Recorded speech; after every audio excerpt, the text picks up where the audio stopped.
High বন্ধুরা, ডিম আলু আমি কষাচ্ছি। পেঁয়াজ রসুন জিরির ফোড়ন শুকনো লঙ্কা দিয়েছি, টমেটো নুন দেওয়া হয়ে গেছে। এবার আমি হলদিটা দিয়ে দেবো। তো আপনারা সাথে থাকুন বন্ধুরা আমার ভিডিওটা দেখবার জন্য। আমি আজকে পটল আলু কষাচ্ছি, পটল আলুর তরকারি হবে। আমি হলদি দিয়ে দিচ্ছি কালারের জন্য, ওখানে হলদি দিয়ে দিলাম বন্ধুরা।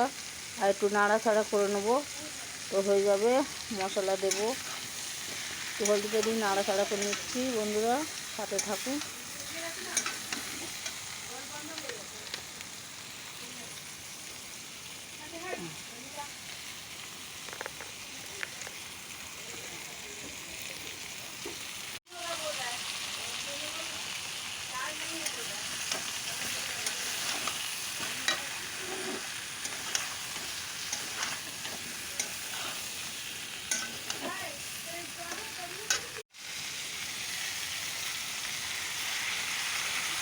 মশলা বাটাটা দিয়ে দিলাম বন্ধুরা।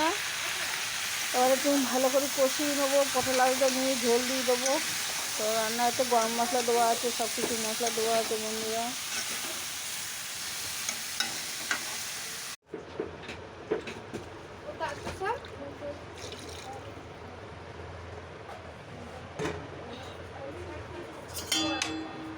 বন্ধুরা এতে যতটা ঝোল খাবো পটলের, সেই হিসাবে ঝোল দিয়ে দিলাম। ডোবানো ঝোল, আলু গোটা গোটা আছে, নালি সিদ্ধ হবে না বন্ধুরা।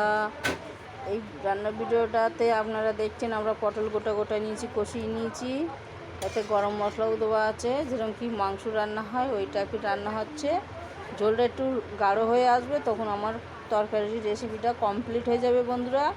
আপনাদের ভালো লাগলে আপনারাও বাড়িতে এইভাবে কষি পটলকে ঝোল করে খেতে পারেন। মোটামুটি যেরকম ঝোল খাবেন সেরকমই রাখবেন। পাতলা খেলে পাতলা, গাঢ় খেলে গাঢ় করে দেবেন।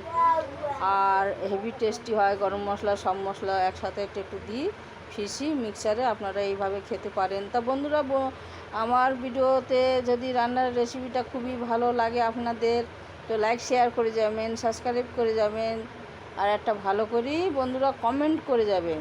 তো আমি এই তরকারিটা এবার ঢেকে।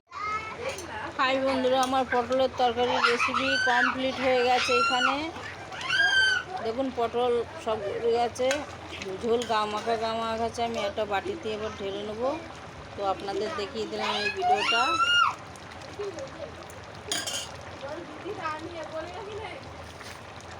দেখুন পটলের রেসিপি আমাদের তৈরি হয়ে গেছে।